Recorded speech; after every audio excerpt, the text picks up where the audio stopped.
a couple places. You know, you go somewhere, you're like, oh, this place is cool, but I don't think I want to spend my whole night there. You go to the next place, maybe have a drink, wait it out, and that's how we ended up there. Then Jordan and Alex walked in. I really didn't know them that well, but you know, we'd had class together, seen them around. So we get in and we notice there's two girls that we knew from campus. So we sit and Jordan decides that he wants to buy them both drinks. So the bartender gives it to them and she tells them it's from us, and they invite us over to talk and mingle, you know. Which is nice. I mean, it's a really friendly gesture for them not really remembering that we were in the same class together. So we invited them over and conversation was nice. Jordan and Stacy, both of them were definitely, something was going on between them. The times that you come to chemistry class. She was very attractive, but yeah, I could tell that she was a little bit more gone than her friend. Tell me your GPAs. I was driving that night, so I wasn't drinking as much as she was, and neither was Alex. Throughout the night, I ordered some drinks for me and Stacy. It's not like I forced them down her throat or anything.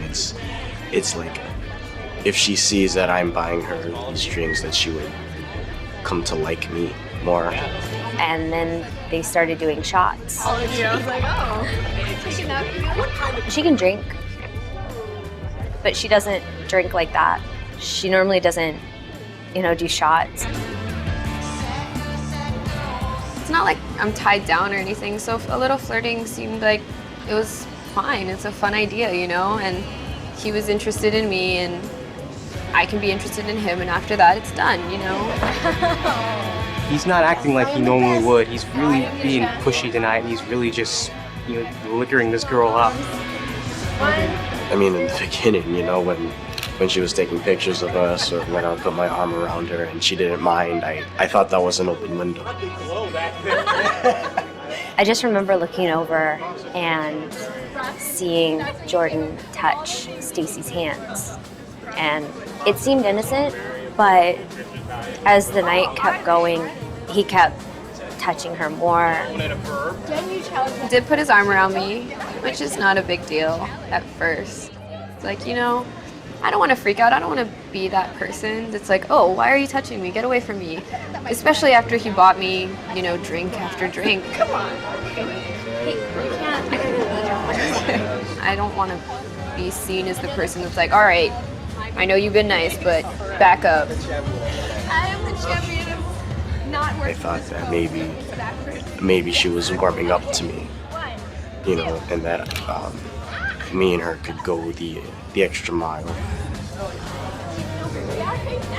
They were pretty ripped at that point.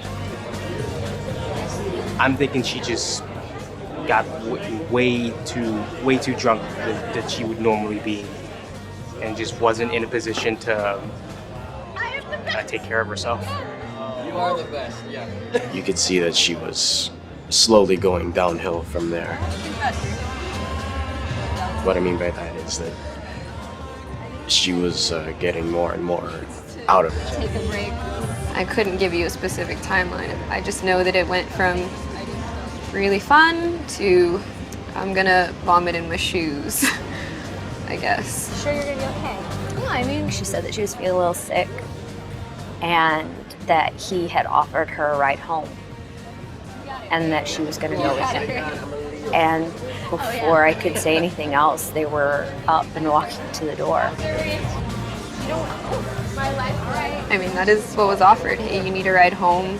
It's on the way towards my house, presumably, because he was just being that shining prince, you know? Even if my house was in the other direction, I'm sure it would have been on the way to his house.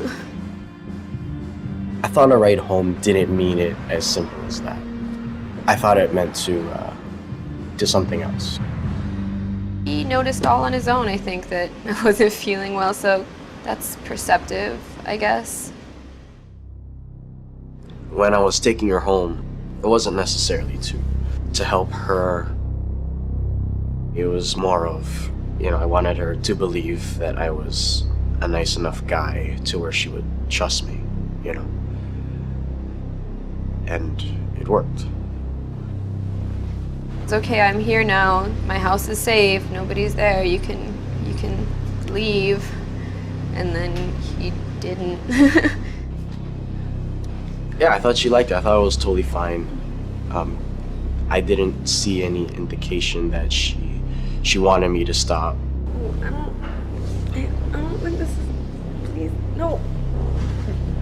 I said no, and I mean, no one says what'll happen when you say no, and it's like, oh, come on, it's cool. We're just hanging out.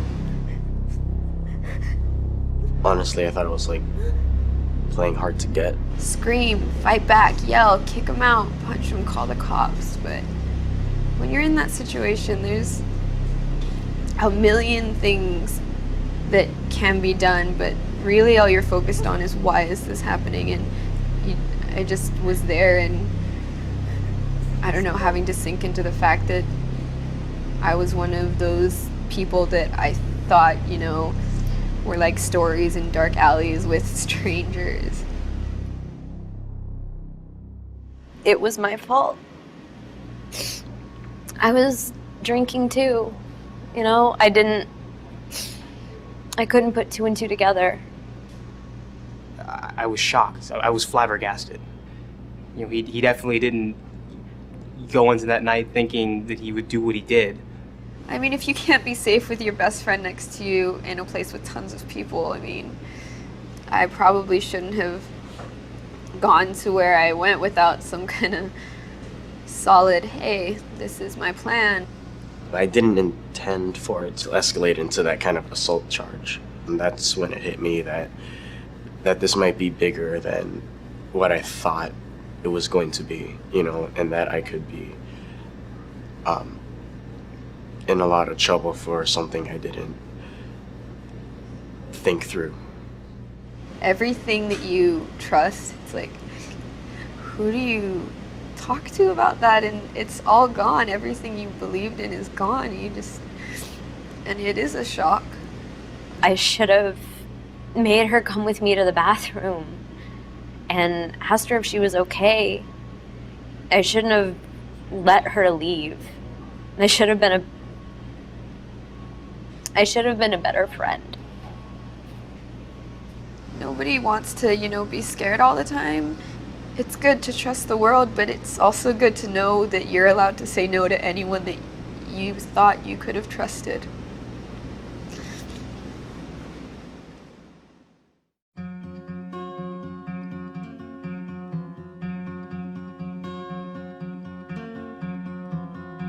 You're like a light, oh, you shine through the darkness. Take away the fear I've held inside for all these years.